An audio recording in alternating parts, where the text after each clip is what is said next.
There is one more type of loop you need to know, which is called a do-while loop. Quite frankly, it's not something that you use that often, but it's worth talking about.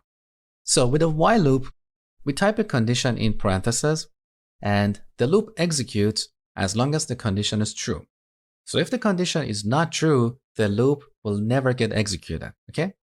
Now, in contrast, with a do-while loop, we start with a do keyword, then we type braces. We always need braces here.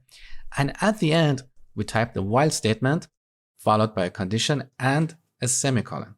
So the difference between a do-while loop and a while loop is that a do-while loop always gets executed at least once, because the condition is evaluated after the loop is executed. So that is the only difference. But most of the time, you can use either of these structures. Basically, anything you do with a while loop, you can also do with a do-while loop. So as an example, let's rewrite the example for asking the user to enter a number between 1 to 5. But this time, we're going to use a do-while loop. So let me delete this code over here. Now, in the body of the loop, first, we're going to ask the user to enter a number. Then, we need to declare an integer and use cin to read the number. Now for the condition, we're going to say number less than 1 or greater than 5.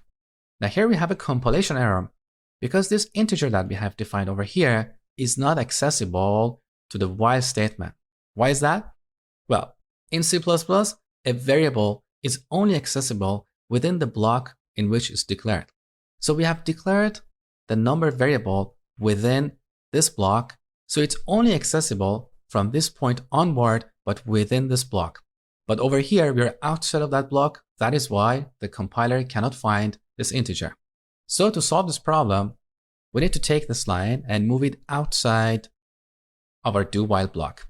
Now we have declared this variable within this block, so it's accessible from this point onward anywhere within this block, okay? So let's run our program and see what we get. So if we enter 0 or any values outside of the 1 to 5 range, we keep getting asked to enter a new number. But if we enter a number between 1 to 5, the program terminates.